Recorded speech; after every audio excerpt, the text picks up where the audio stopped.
welcome to this week's training. Today, I want to unpack with you how to go about outcome-based selling.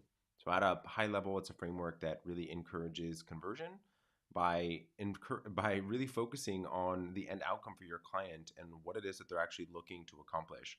And essentially, the thing that I see happen so incredibly frequently when looking at agency websites, looking at the way that agencies position themselves, is that you're essentially selling the ingredients. So it's like going to the grocery store and having the ability to buy eggs, flour, milk, cocoa, or going to a bakery and buying what you could have bought for $9, you're now buying for $45, $50 because you're buying a complete, tasty, moist, amazing cake, right? Tasty cake. And what I see happen so frequently, these long lists of service offerings that you do and how you help clients, and you're essentially taking orders from them of like, I will pick and choose this, and this from your list of things that you do. And realistically speaking, that is not outcome selling. That is you selling the things, which is very hard to distinguish yourself. You're not having a conversation about outcomes. You are taking orders, right? Is that people do not buy, and a famous quote by Theodore Levitt is that people don't buy a quarter-inch drill. They buy a quarter-inch hole. So really think about it in how do you sell the quarter-inch hole? And you even think about it even further, deeper than that, is that quarter-inch hole, is it to hang a frame? Is it to hang a television? And what is it that they're going to put there, right? If it's about hanging a frame with photos of their family or hanging a frame with artwork that they just purchased, it's about status. It's about how they feel. It's about making their house feel warm. It's about recognizing and getting the fruit of all the work that they've put into their life to allow for them to have purchased those things, right? And it's making sure that you understand all of the components of that. So in the agency world, it's that someone doesn't really buy a beautiful, sleek website, right? That may be something that they do want, but ultimately what they're seeking is a site that is going to draw in more visitors and allow for more of those visitors to become paying clients. And that is the cake, right? It's getting more paying clients. If you don't have a worksheet for this, please comment outcome below and we'll make sure that we get you the worksheet for the training today. So the issue that I see happen so incredibly often is that the offers for most agencies are identical. You can't differentiate yourself from another agency. So then you do actually have your proposal based on price because they're not able to actually distinguish you amongst the rest of them. So the only thing that they can distinguish is price. So it's harder for agencies to be able to sell on a higher price point because the moment that the price is higher is the moment that they actually end up not getting the business because they're selling the exact same thing, the exact same method, the exact same relationship, the exact same expertise. So that is one thing that we do have to overcome. It's hard to keep clients long-term because if they're not really getting the end outcome and they ended up coming and telling you, and realistically speaking, you're the expert here, right? Not them. They're not marketers. Otherwise, they, realistically speaking, would be doing some of the marketing work themselves and driving the strategy. They wouldn't be reaching out to you to have you do those things for the most part, right? At least for the clients that you're likely looking for. And so with those types of relationships, right, is that they're not going to stay with you long term because they came in and pick and chose what they wanted, and it may not actually end up serving their long-term goals. And you ultimately can end up in a really long sales process that can go for weeks, months, and sometimes even years, where someone disappears and ghosts you and tries another agency, comes back, and then now they're trying you. And it really takes more of your time that you really don't have, and you should be focusing on growing your agency. And so it's how do you actually allow for you to distinguish yourself from your competitors, allow for them to actually want to engage with you, increasing the likelihood of achievement, reducing the amount of risk, and decreasing the amount of perceived sacrifice that they will have to give up in order to be able to achieve the outcome they're looking for. And what we're looking to do is actually increase the value positioning of your agency to your prospects, allowing for you to become indispensable to your client, really allowing for you to be able to have long-term partnership-like relationships with your clients, which I believe the vast majority of agencies and you too probably are looking for. Increased customer loyalty, that you're able to really have, if you start the relationship being relationship based and you're actually focusing on the individual and realizing that every single business on the planet is a person selling to a person and a person building a relationship with a person. And that so often is missed, and recognizing we need to re-inject humanity into your sales process, into your client experience, into your client and process and your service delivery. And ultimately that we can get deals to close faster. When you're able to build relationships quickly, you're able to get a higher likelihood of conversion. You're able to get them to commit much faster and commit to actually really wanting to work with you. So I want to walk you through a framework for building your outcome-based selling approach. So the first piece, and ultimately, and I think it's the foundation of every single agency, is identifying your ideal client, having a clear specialty or niche, making sure that you're actually filtering who your clients are based on industry, based on needs, based on outcomes, based on the stage that they actually are in their business, based on what they're actually looking for. Can you help them? Are you the right agency to do that? Which is extremely, extremely important. And making sure that you have very clear understanding who that is. Because if you do not have that, you cannot position your agency that allows for you to be outcome based in the way that you're looking. So I think in both vertical and horizontal niches, in the industry and the service being the ideal, but it can be one or the other if you don't want to do both. My preference, again, like I said, is both, and ultimately it does allow for you to really truly distinguish yourself above the fold when you have both. And then once you have that, you're able to truly distill your client's needs, understand and be able to diagnose the situation that they have.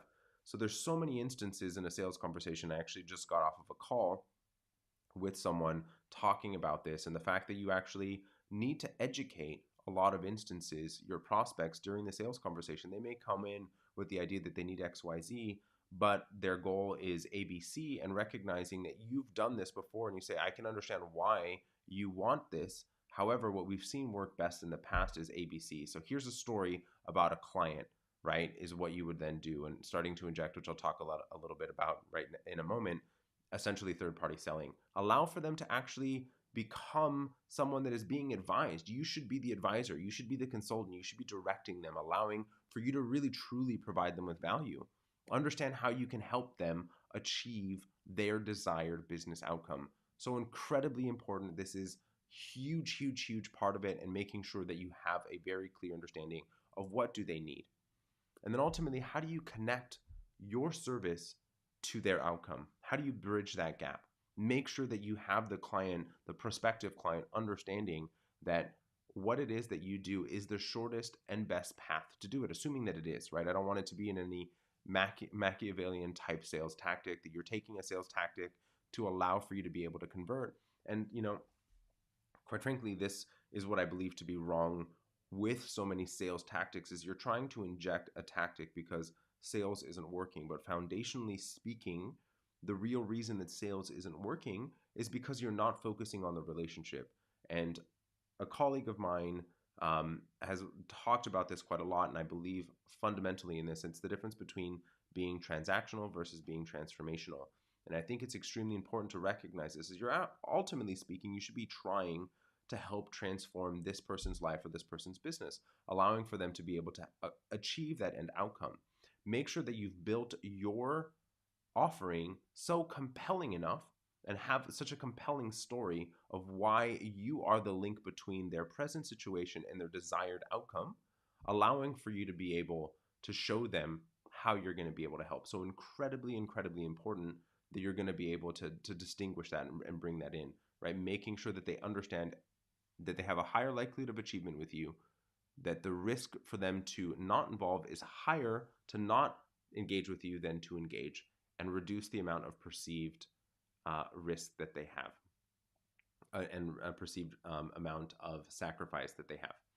The ideal here is that we want to be able to build an offering that they would feel dumb to say no to, that it's so the ROI is there, the assurance is there, the trust is there, so they want to engage. And then ultimately, you want to really present an outcome-based story. So as I was mentioning earlier, people buy from people. So one of the easiest ways to actually get someone to have some built-in trust and believe in what you're talking about is actually to talk about a situation with another human being, but not in like the surface level, right? So there's so many instances where I read a case study that doesn't actually talk about the position that the client was in when they first came in. What was the challenge that they were really facing? What was the business struggling with?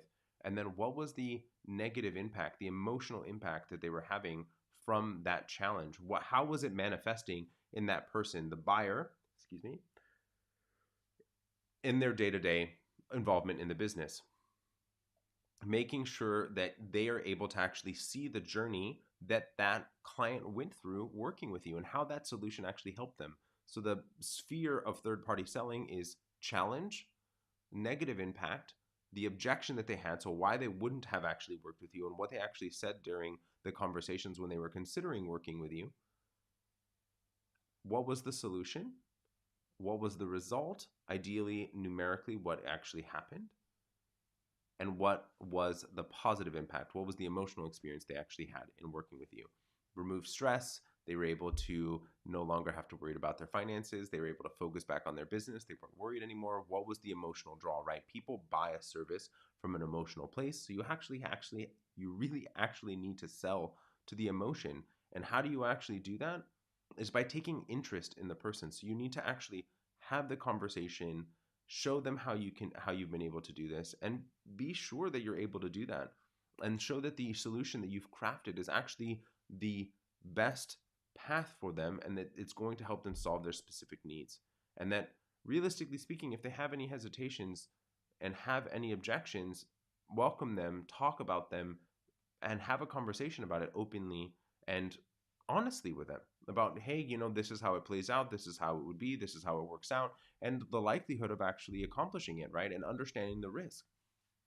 The other thing that I would say finally is, making sure that you are continuing to follow up both with prospects and with clients, and making sure that you understand whether they're getting that end outcome. So if you built a website for them intending to actually increase conversion, after the site was built, did it do that?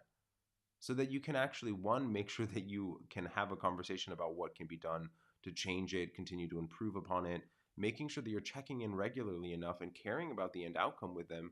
Because one, you're not, my belief system around a service is that you should be selling the services that you offer and that you do well, that will help the client achieve their ultimate goal.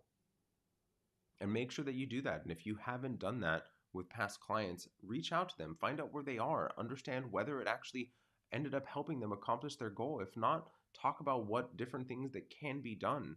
And if things aren't moving forward and the proposed changes that you had suggested, and maybe redirect them so that they can get back on track, so that you can actually help them and build and continue to foster and build that relationship. I mean, the overarching core to outcome selling is putting the customer's vision and outcome above all else, making sure that the result is at the core of the way that you're speaking to them, understanding that you're here to help them and you're here to help them grow, but you can do that only when you know confidently that you can, and doing it from an honest and open place. I will frequently tell a prospect of, hey, that's not a thing that I am an expert in, and that's not something that I can help with, and here's someone that can, or a client as well. And I have certain limits to the things that I have experience in, and that's okay. I don't have to be a jack of all trades, and neither do you. And I think it's extremely important that you recognize that and ultimately try to help the person that is spending the time with you, not just sell them at all costs. Make sure that you're focusing on the outcome, focusing on the result, focusing on what they actually need to accomplish. If you have any questions, anything at all in this training this week sparked any thoughts, sparked any questions, please shoot me a message or comment below, and I'm absolutely happy to answer any questions that you have. I really hope that this was an inspiring session for you this week, and would love to hear any of your thoughts. All right, everybody.